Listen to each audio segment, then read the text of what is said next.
Welcome back to Sportz Blitz Live. Luke Robinson here with Alex Myers from the Golf Digest. Thanks for being with us, Alex. How you doing tonight? Good. Thanks for having me on. Listen, Alex, we've got this the U.S. Open coming up, and it's going to be at the Olympic Club in San Francisco, California. I'm told that there is a 675-yard par 5 on this course. That is correct. The 16th hole, 670, I believe. You know, it's not. Let's not get carried away here, right? It's not it's only the longest hole in U.S. Open history, and I've been told basically 0% chance of anyone getting there in 2 shots. So that'll make us mere mortals feel a little better. But, the fact that I can't imagine playing a hole that long, especially under those conditions. So we'll have to see how that hole plays out and, how big a part of the tournament it becomes.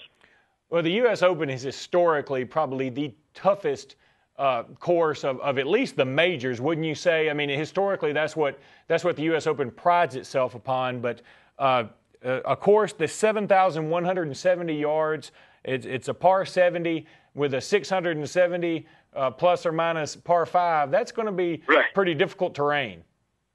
Very difficult, and you're correct. I mean, the U.S. Open's definitely year in, year out the toughest tournament on the schedule. Last year was kind of a blip in the radar with that when there was a lot of rain in the D.C. area, and Congressional played a lot easier than they expected, and Rory McIlroy put on a scoring show, shooting 16 under par and breaking just about every record. But that's probably not going to be the case this week. The weather's supposed to be, there's no rain in the forecast.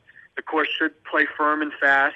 And they've had 4 U.S. Opens at Olympic Club before, and only 4 people have ever finished under par, and 3 under being the lowest score ever when Scott Simpson won, I think, in 1988. So it's definitely, even par is definitely going to be a very good score come the weekend and maybe even come Sunday. Rory McIlroy, of course, is the defending U.S. Open champ. What do you think his chances are? I know he looked pretty good this past weekend. He gave it away late, but what do you think his chances are for a repeat?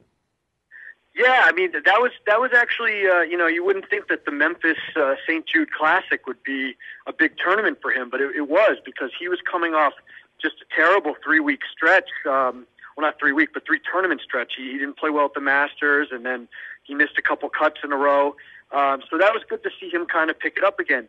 He's been struggling off the tee, and he's been a little wild, a little erratic. And as we all know, at the U.S. Open, that's just something you can't do. And obviously, last year he was on at Congressional, and he just tore it up. But it's very tough to repeat.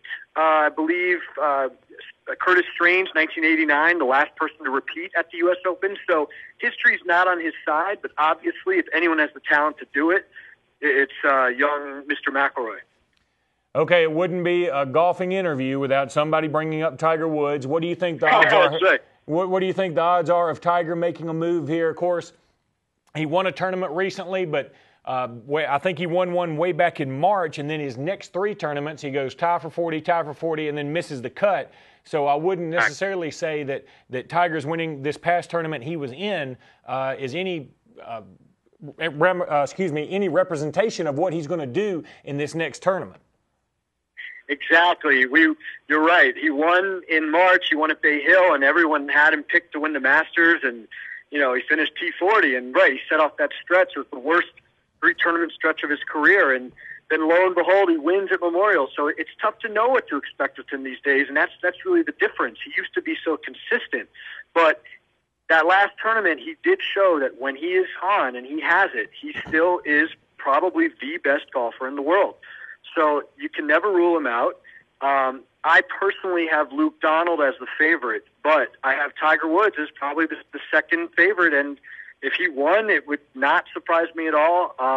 I think the course is going to set up pretty well for him, where it's besides that par 5, it's not going to play overly long. He won't have to hit driver that often. He can hit 3-wood. He can hit his 3-iron, put it in play.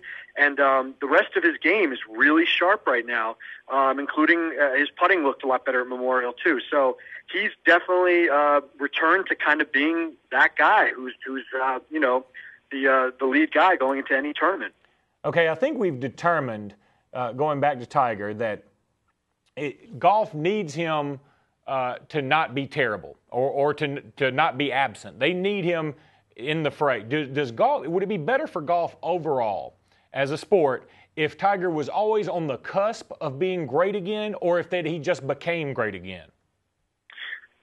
That's a good question.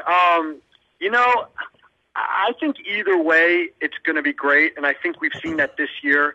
TV ratings are up across the board, even in the tournaments that he hasn't played in, and I think that's because his downfall kind of allowed these other guys to, step into the limelight. But now that he's back, it only adds that excitement that he's back. I don't know if he could ever dominate like he did because of all these guys who have come into the forefront when he was down. So it's going to be tough for him to ever regain that supremacy again. But I do think he's on his way to being the solid number one player in the world again. And like you said, I mean, that it's huge for golf. It's huge. The average sports fan gets pulled into watching these tournaments when they hear that Tiger Woods is in the mix. And I think we're going to see more and more of that. And, it would be nice to see him contend at a major. And that kind of would be the next step in this comeback. Well, Alex, thank you so much. It's going to be an exciting tournament as always. You're going to make your way out to San Francisco? Actually, I will not be making it up this time. But I will be going to the British Open instead. So we'll see. I'll have to. I'll let you know how that goes. But enjoy the golf, man. Take care, Luke. Thank you. All right, buddy. You have a great day. And listen, we'll talk to you before the British Open too. Okay? Sounds good. Take care. Enjoy the golf. Thank you, Alex. That was Alex Myers with the Golf Digest. Certainly do appreciate his being with us, and we'll have him on again real soon. We'll be back in just a minute with more Sportz Blitz Live.